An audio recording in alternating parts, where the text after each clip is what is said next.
ওকে, so এখন আমরা হচ্ছে একটু এটা ইনটুইশন ক্রিয়েট করার ট্রাই করবো যে কেন এখানে ইটা ক্যাপ দরকার, কোন কোন ক্ষেত্রে, মানে আমি একটু প্র্যাকটিক্যাল এক্সাম্পল দেখি।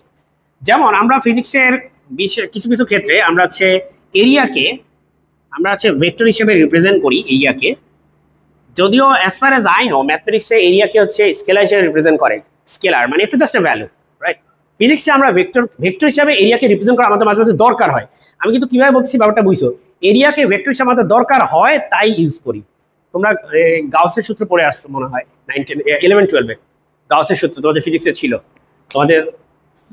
আচ্ছা, ওই ওই যদি স্কিপ না করতে তাহলে ওখানে দেখতে পাইতো যে গাউসের সূত্রে যখন আমরা ফ্লাক্স ক্যালকুলেট করি ওই জায়গাতেও দেখবা যে এরিয়াকে হচ্ছে আমরা ভেক্টর হিসেবে রিপ্রেজেন্ট করি, যে কোনো একটা নির্দিষ্ট এরিয়া দিয়ে কতটুকু পরিমাণ ইলেকট্রিক ফিল্ড পাস করতেছে।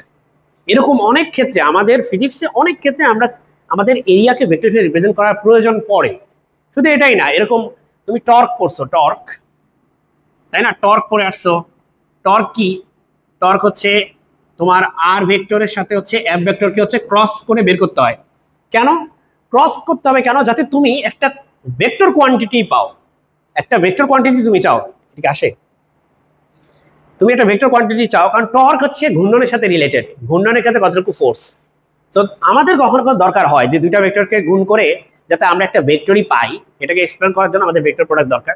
তো উদাহরণস্বরূপ আমি এরিয়াটা একটু বলি, যে আমাদের এখানে এ ভেক্টর বলছি, এখানে হচ্ছে বি ভেক্টর, তাদের মাঝখানে হচ্ছে থিটা। সো আমরা যদি এটাকে এরিয়া হিসাবে, এরিয়াকে যদি একটা ভেক্টর হিসেবে রিপ্রেজেন্ট করতে চাই, তাহলে দেখো তুমি যদি এ ক্রস বি বলো, এ ক্রস বি বলতে তুমি বোঝাচ্ছ এটা তো সামান্তরিক, এ ক্রস বি এর মান হচ্ছে কি সামান্তরিকের ক্ষেত্রফল, তাই না, এরিয়া অফ দ্য প্যারালেলোগ্রাম সামান্তরিকের ক্ষেত্রফল। তাহলে এই ক্ষেত্রফলকে তুমি আসলে একটা কি দিতে যাচ্ছ, একটা ডিরেকশন দিতে যাচ্ছ। এ ক্রস বি মানে এরকম, ডিরেকশন কোন দিকে? এদিকে, বাইরের দিকে। আর বি ক্রসের ডিরেকশন হবে ভিতরের দিকে। তার মানে তুমি আসলে এই সামান্তরিকটাকে এরকম একটা এরিয়া ভেক্টর তার সাথে দিচ্ছ। নট অনলি তুমি এখান থেকে কি পাবা, ভ্যালু পাবা ক্ষেত্রফলের, ক্ষেত্রফলের একটা সাথে ভেক্টরও পাবা। তার মানে এখানে কেন হইতে হবে, এই যে এখানে এই যে ভেক্টরটা আছে, এই ভেক্টরটার এই বরাবর তার একটা দিক ভেক্টর আছে, দিক, তার দিকটা এদিকে রিপ্রেজেন্ট করে। তার মানে এরিয়া হচ্ছে আমাদের জন্য এখানে ভেক্টর। তো অ্যাজ আই সেড, এটা হয়তো তোমাদের জন্য আরো রিলেটেবল, বা এরকম যদি আরো বলি আলোচনা, যেমন তোমরা এই যে R cross P angular momentum, momentum পড়ছো, অ্যাঙ্গুলার মোমেন্টাম, মোমেন্টাম হচ্ছে পি, অ্যাঙ্গুলার মোমেন্টাম হচ্ছে কি দিয়ে প্রকাশ করে বলো দেখি? এল দিয়ে প্রকাশ করে, তাই না, এল দিয়ে প্রকাশ, এল হচ্ছে কি আর ক্রস পি। তাহলে অ্যাঙ্গুলার মোমেন্টামটা হচ্ছে ভেক্টর কোয়ান্টিটি, আর সেটা এই আর মানে হচ্ছে ব্যাসার্ধ ভেক্টর, আর হচ্ছে পি মানে হচ্ছে শুধুমাত্র মোমেন্টাম, যেটা এই দুইটাকে ক্রস করে আমার একটা কি চাই, আমাদের একটা ভেক্টরই চাই।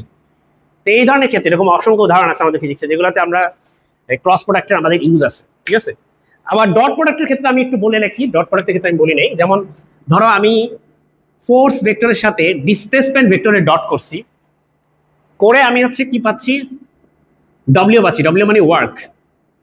সো ওয়ার্ক যেহেতু একটা স্কেলার, ওয়ার্কের কেউ জিজ্ঞেস করে না যে কাজ করছেন কত, কোন দিকে কাজ করেন বলে কেউ জিজ্ঞেস করে না, ঠিক আছে, সেন্স তৈরি করে না, রাইট। ওয়ার্ক হচ্ছে একটা স্কেলার। সো আমার এমনও দরকার যে দুইটা ভেক্টরকে গুণ করলে যেন একটা স্কেলারও পাওয়া যায়। So scalar product, dot vector product দুইটাই আসলে ইউজ আছে নিজেদের। এখন আমরা একটু যাবো যে আরো একটা ফর্মুলা আছে, এটাকে আরেকভাবে রিপ্রেজেন্ট করা যায়, আমি একটু সেটাতে যাই।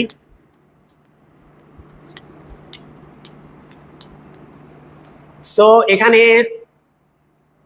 আমাদের নির্ণায়কের মাধ্যমে রিপ্রেজেন্টেশন আছে। ধরো এ ভেক্টরটা একটু আগে যেটা বললাম, A of X I cap, A of Y J cap, plus A of Z K cap. B vector is B of X I cap, B of Y J cap, plus B of Z K cap. So আমরা চাইলে এটা cross product এভাবে বের করতে পারি, যে আমরা শুরুতে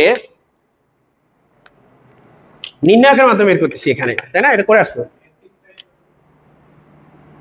so I J K K শুরুতে লিখবো, তারপরে এ ভেক্টরের উপাংশগুলো লিখবো, সেটা হচ্ছে A X, A of X, A of Y, A of Z.